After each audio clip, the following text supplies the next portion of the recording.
लाहौर समेत पंजाब के मैदानी इलाके धुंध की लपेट में हद निगाह मुतासिर होने के बायस मोटरवे मुख्तलिफ मकामात से बंद। हुकाम की शहरियों को गैर जरूरी सफर से गुरेज करने की हिदायत। बागों के शहर को स्मोक ने फिर से जकड़ लिया। फिजाई आलूदगी में दुनिया में दूसरे नंबर पर आ गया। एयर क्वालिटी इंडेक्स 400 से तजावज़। सांस लेने में दुश्वारी का सामना। माहिरीन सेहत की आवाम को मास्क के इस्तेमाल की तलकीन।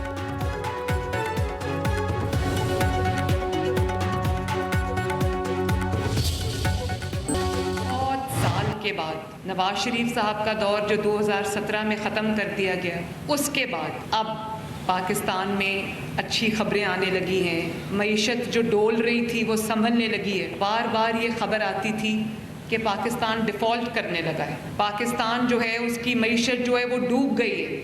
उसको श्रीलंका से मिलाया जाता था। 10 माह भी अभी मुकम्मल नहीं हुए। आज खबर ये आ रही है कि स्टॉक मार्केट ने पूरे 76 साल का रिकॉर्ड तोड़ दिया। सिर्फ साल बाद, 2 साल बाद, 3 साल बाद कई हुकूमतें तो हमने ऐसे देखी हैं कि चौथे साल में भी लोगों को कह रही थी हम ये करना चाहते हैं, हम ये करेंगे, चाहते हैं, करेंगे, ये जो करूँगा, करूँगी। हम इस सीगे से बाहर निकल आए हैं। सिर्फ जानवरों का ही नहीं, कई सियासी जमातों की बीमारियों का भी अच्छा इलाज करेंगे। इन लोगों का जब भी कदम उठता है मुल्क के खिलाफ उठता है। इनका मुंह खुलता है तो गालियां निकलती हैं। वज़ीर आला पंजाब मरियम नवाज का पाकपतन में लाइफ स्टॉक कार्ड के इजरा की तकरीब से खिताब। कहा कि पाकिस्तान में महंगाई कम हुई है, डोलती मईशत संभल रही है, पाकिस्तान तरक्की की सीढ़ी पर चढ़ चुका है। स्टॉक मार्केट ने 76 साल का रिकॉर्ड तोड़ दिया। हम बातें सुनते थे कि पाकिस्तान डिफॉल्ट करेगा, पाकिस्तान को श्रीलंका से मिलाया जा रहा था। मुल्क से मुतालिक अच्छी खबरें आ रही हैं। लोग जानते हैं नवाज शरीफ जो वादा करते हैं पूरा करते हैं। लोग जानते हैं नवाज शरीफ की बेटी भी जो वादा करती है पूरा करेगी।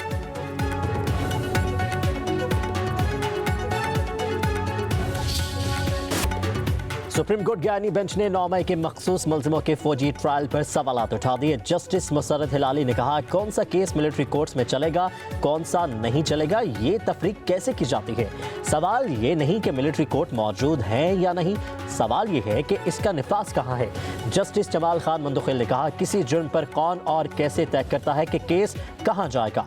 जस्टिस मोहम्मद अली मजहर ने कहा मुकदमात कहाँ चलने हैं, इसकी तफरीक कैसे और किन असूलों पर की जाती है।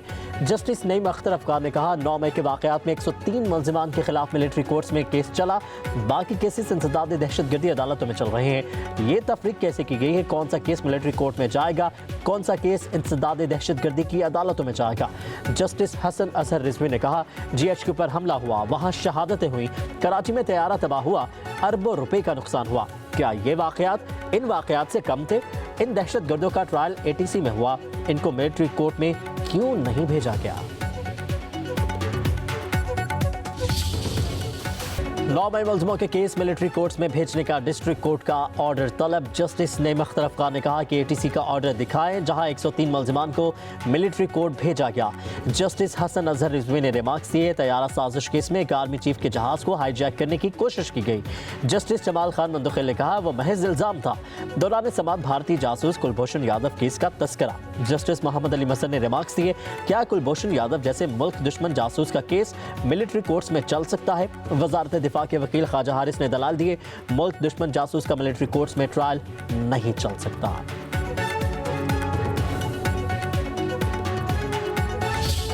नेगोशिएटिंग कमेटी में हुकूमत के जो लोग हैं उन्होंने हमसे इस बात पे बिल्कुल उन्होंने कहा जी आपकी बात दुरुस्त है और हम लोग कराएंगे। वो टाइम गुजर गया, काफ़ी दिन गुजर गए, अभी तक वो नहीं करा सके और अभी वो कह रहे हैं कि जी नहीं ये तो जेल रूल्स में है ही नहीं, मतलब अभी खुद ही उस चीज़ पे मुकर रहे हैं।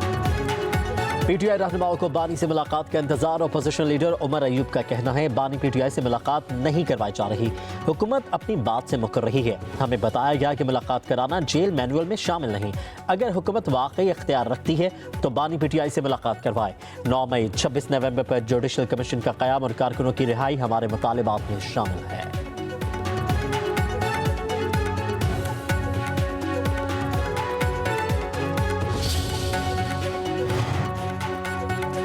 रावलपिंडी की अडियाला जेल में बानी PTI से पार्टी रहनुमाओं की मुलाकातों का मामला। जेल जराये के मुताबिक तहरीक इंसाफ की जानिब से हुकाम से किसी किस्म का कोई राबता नहीं किया गया। मंगल से अब तक किसी का नाम दिया गया ना कोई मुलाकात के लिए आया। मुज़ाकराती कमेटी की मुलाकात जेल हुकाम की डोमेन नहीं। तयशुदा तरीक़ाकार के मुताबिक मंगल और जुमेरात का दिन बानी PTI से मुलाकातों के लिए मुकर्रर है।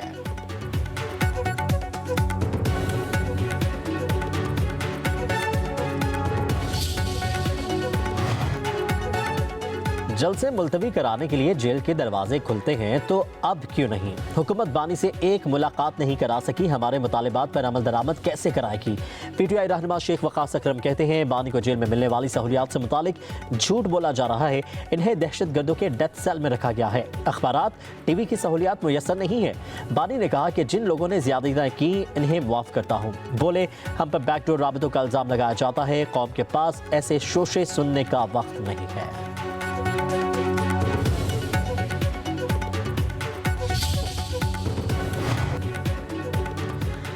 वाईफाई और वायरलेस नेटवर्क्स के जरिए हसास मालूमात चोरी होने का खदशा, वायरलेस राउटर्स को कम महफूज करार दे दिया गया। काबीना डिवीजन ने तमाम वफाकी वजारतों, डिवीजन और सूबाई हुकूमत को मरासला लिख दिया। मरासले में कहा गया है कि वाईफाई के जरिए नेटवर्क ट्रैफिक में बाआसानी मदाखलत हो सकती है। राउटर्स अपडेट्स के जरिए इंटरनेट ट्रैफिक को गैर महफूज तरफ मोड़ा जा सकता है। मरासले में सार्फिन को वाईफाई के पासवर्ड पेचीदा रखने की सिफारिश।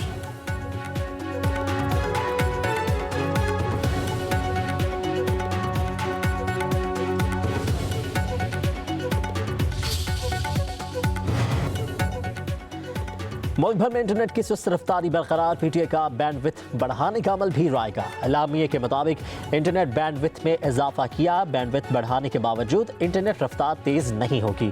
व्हाट्सएप, फेसबुक, इंस्टाग्राम जैसी मेटा सर्विसेज सुस्ती का शिकार रहेंगी। इंटरनेट रफ्तार बहाल होने में अभी मजीद कई रोज लगेंगे।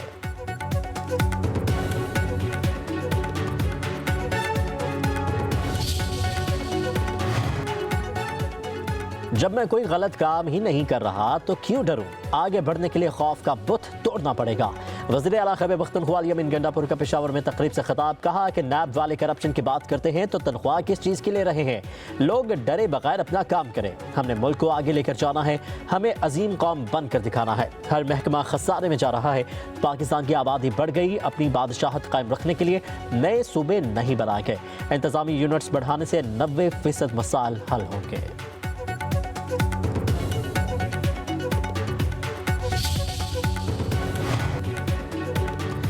वफाकी वज़ीर इत्तलात अता तारड़ कहते हैं अली अमीन गंडापुर ने दुरुस्त एहतजाज का तरीका अपना ही लिया। मुहज़्ज़ब मुआशरों में एहतजाज पूरा नहीं होता है, जिंदगी मफलूज नहीं होती। अली अमीन गंडापुर के बयान पर तबसरा करते हुए अता तारड़ ने कहा वज़ीर आला की जानिब से 10 माह में पहली मरतबा एहतजाज का दुरुस्त अंदाज अपनाया काबिल तहसीन है। काश वो 26 नवंबर और 9 मई को भी चढ़ाई और जलाओ घेराव करने के बजाय ऐसे ही एहतजाज कर लेते। बोले कौम जानती है इंतशार, फसाद, जलाओ घेराव आपका वतीरा है। रेमिटेंसेज इस वक्त बहुत अच्छा परफॉर्म कर रही हैं। हमारे पास एवरेज $3 बिलियन के रेमिटेंसेज आ रहे हैं और उसी की वजह से जो है वो हमारा जो है वो करंट अकाउंट काफ़ी अच्छी कंडीशन में इस वक्त। डेट रीपेमेंट सम तकरीबन $8 बिलियन, $7.8 बिलियन का वो पूरा डेट हमने रीपे कर दिया। फॉरेन डेट का लेवल इस वक्त भी वही है जो जून 2022 के अंदर था। तो 2.5 साल में हमने फॉरेन डेट के अंदर कोई इंक्रीज नहीं किया। बैरूनी कर्ज की अदायगियों के बाद मुल्की डॉलर्स के ज़खायर में बड़ी कमी। पाकिस्तान के मजमूई डॉलर ज़खायर में एक हफ्ते के दौरान 3 करोड़ 20 लाख डॉलर्स की कमी हुई। स्टेट बैंक के मुताबिक पाकिस्तान के पास 16 अरब 37 करोड़ 80 लाख डॉलर रह गए। स्टेट बैंक के डॉलर ज़खायर 1.5 करोड़ डॉलर कम होकर 11 अरब 69 करोड़ 52 लाख डॉलर तक आ गए। बैंकों के डॉलर ज़खायर 1.7 करोड़ डॉलर कम होकर 4 अरब 68 करोड़ 30 लाख डॉलर रह गए।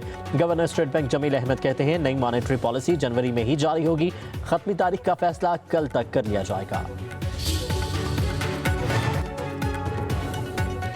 9 मई जलाओ घेराव के मुकदमे में शाह महमूद कुरैशी, यास्मिन राशिद और सरम जावेद समेत दीगर पर फर्द जुर्म आयद। मुलजिमों का सेहत जुर्म से इनकार। लाहौर की इंसदादी दहशतगर्दी अदालत के जज मंजर अली गुल ने कोट लखपत जेल में समाअत की। मुलजिमान के खिलाफ थाना शादमान में मुकदमा दर्ज है।